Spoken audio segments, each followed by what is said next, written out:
বাংলার হাস্যরসের সঙ্গে জড়িয়ে রয়েছে তার নাম। তিনি না থাকলে বাঙালির নির্ভেজাল হাসির একটা বড় উৎসই হয়তো থমকে যেত। কিন্তু রাজা কৃষ্ণচন্দ্রের সভা সত্যিই কি আলো করে থাকতেন গোপাল ভাঁড়? এ নিয়ে নানা মুনির নানা মত। কৃষ্ণনগরের আনাচে কানাচে এখনো তাকে নিয়ে চলে চর্চা। মানে হাসি খুশি মানুষ, ওনাকে দেখলেই মানুষ হাসত, ওনাকে দেখলেই মানে মনোরঞ্জন হতো মনের মধ্যে। সত্যি গোপাল ভাঁড় আমাদের এখানে এমন একটা মানুষ রয়েছে, আমাদের আনন্দ দেওয়ার জন্য বা দেশের সমস্ত বহু দেশেই নাম ছড়িয়ে আছে। তার নাম তো ইতিহাসের কথাই রয়েছে, তার আজকে যে আদি সম্পত্তি এগুলো আজকে সব ধুলিসার। এখন কি রয়েছে গোপাল ভাঁড়ের, মানে এখন কি দেখতে পাওয়া যায়? এখন শুধু ওই রাজবাড়ি গেলে ওদের ছবি দেখা যায়, আরও পুরনো মানুষ আছে, ওদের কাছে কিছু পাওয়া যায়। কিন্তু এখানে ওই বাড়িটাই শুধু আছে, 3 দিকে জমি। এখানে আমাদের জন্ম, এখানে আমরা দেখিনি কোনো দিন, শোনা কথা। এখানে গোপাল ভাঁড়ের কিছু রয়েছে বা ঐতিহ্য বা স্মৃতি? ওসব কিচ্ছু নেই কৃষ্ণগড়ে। আমরা ছোট থেকে শুনে আসি যে এটা ঘূর্ণিতেও না থাকছে না, ঠিক আছে, কিন্তু আপাতত একটা স্ট্যাচু ছাড়া ওর কোনো অস্তিত্ব বলে কিছু নাই। তবে জল্পনা উড়িয়ে কৃষ্ণনগর পুরসভার কাউন্সিলর অসিত কুমার সাহার দাবি, গোপাল ভাঁড় ছিলেন নদিয়াতে। 1725 খ্রিস্টাব্দে সতীশচন্দ্র মোড়লের বাড়িতে থাকতেন গোপাল ভাঁড়ের পরিবার। আর গোপাল ভাঁড় ঘূর্ণির ছেলে, এ বিষয়ে কোনো সন্দেহ নেই। 1725 খ্রিস্টাব্দে এই ঘূর্ণি গ্রাম ছিল একটা গণ্ডগ্রাম। মাত্র 200 জন লোকের বসবাস ছিল, তার মধ্যে হিন্দু, ব্রাহ্মণ আর মুসলমান মিলিয়েছিল 200টা ঘর। আজকে সেখানে 20,000 ঘর।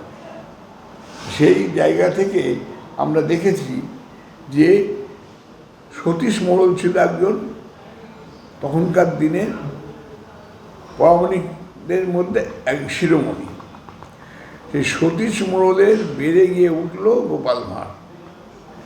কার জন্যে না, শিবহরি দত্ত বলে একজন ছিলেন, যে শিবতলা যার নামে, সেই শিবহরি দত্ত সেদিনকে শিবহরি দত্ত তখন ওইখানে তাকে নিয়ে ওই ইয়েতে কি বলে ওই সতীশ মহলকে নিয়ে যায়।